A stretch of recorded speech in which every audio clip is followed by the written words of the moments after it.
देखिए, मैं हरियाणा चुनाव का स्टार प्रचारक भी हूं और हरियाणा के लगभग 32 विधानसभा को टच किया।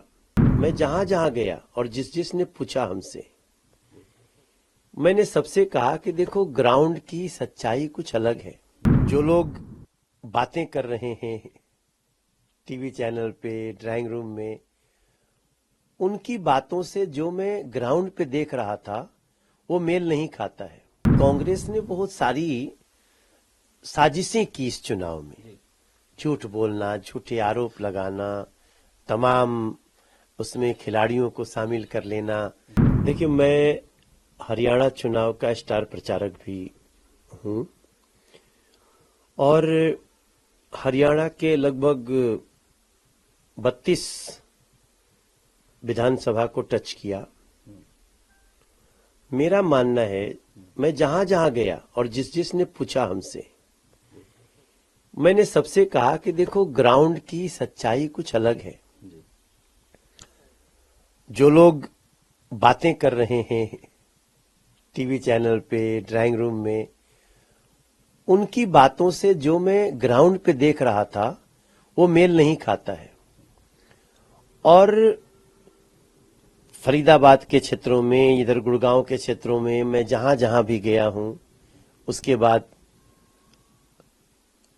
हरियाणा के अन्य क्षेत्रों में, मैं तो ऐसा सैलाब देखता था कि जो लोग बातें करते थे मुझे कंफ्यूजन हो जाता था।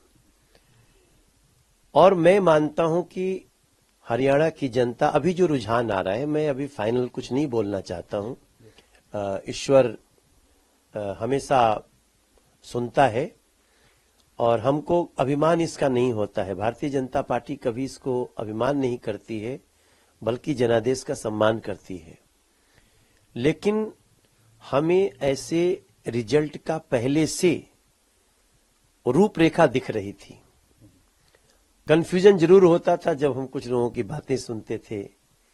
तो अभी यह स्पष्ट हो गया है कि आप कहीं कमरे में बैठ करके बात कर रहे हैं, उसमें आपकी बहुत सारी मनोदशा हो सकती है, मगर जनता, लोग जो हैं, वो काम करने वालों पे, सच्चाई के साथ चलने वालों पे, सबको साथ लेकर चलने वालों के लिए, और जो साजिश वाजिश में ज्यादा नहीं जाता है, अपशब्द नहीं बोलता है, उसके साथ चलने को तैयार है। और मैं बहुत सारे इलाकों, देखो हरियाणा में ना एक और फैक्टर है, वहां यूपी बिहार के बहुत सारे लोग हैं और मैं अक्सर जहां वहीं जाता हूं जहां पूर्वांचल के लोग रहते हैं, उनका जो भाव देखता था मैं, वो देखने के बाद जो रिजल्ट आ रहा है, बिल्कुल हमें उससे समानता दिख रही है। बाकी अंत तक यही रहे, यही भगवान से प्रार्थना करता हूं। और जिस तरह से एग्जिट पोल आए थे उसके बाद मनोज जी, कांग्रेस में एक तरीके से सीएम पद को लेकर घमासान शुरू हो गया था कि कौन मुख्यमंत्री बनेगा। अपने अपने अलग नाराज हैं, कुछ नहीं नाराज हो। अब रिजल्ट बिल्कुल एक तरह से अलग आ रहा है, कैसे देखते हैं? देखिए, कांग्रेस तो घमासान में थी ही, लेकिन कांग्रेस ने बहुत सारी साजिशें की इस चुनाव में। झूठ बोलना, झूठे आरोप लगाना, तमाम उसमें खिलाड़ियों को शामिल कर लेना, ये सब कुछ देखते हुए उनका घमासान सीएम पद के लिए है तो दिख ही रहा था। बल्कि आपस में उनके वरिष्ठ नेताओं का बहुत एक दूसरे के परस्पर विरोधी बयान भी आ रहे थे।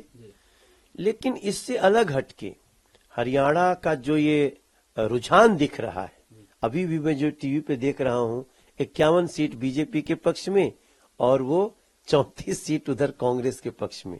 नरेंद्र मोदी जी जहां जहां गए हैं, उन्होंने जिस तरह से लोगों से बातचीत किया और जो सच्चाई के साथ अपनी बात रखी है, नायब सैनी जी ने जिस विश्वास से लोगों से वोट मांगा है, उसका असर इस पे स्पष्ट दिख रहा है।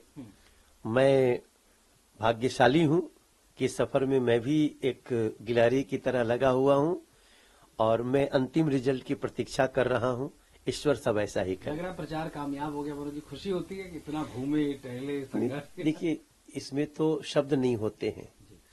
हो सकता है कि जब पार्टी जीत रही हो तो और भी बहुत सारे लोग आ जाएंगे, बात करेंगे, लेकिन जो एकदम ग्राउंड पे काम किया होगा, जो भी कार्यकर्ता जो सच्चे मन से लगा होगा, या जो कार्यकर्ता न हो कि नहीं भारतीय जनता पार्टी हरियाणा के लिए सही है, वो लगा होगा, उन सभी लोगों को जो खुशी हो रही होगी ना, वो आज शब्द में नहीं दिखेगी, उनकी आंखों में दिखेगी। धन्यवाद।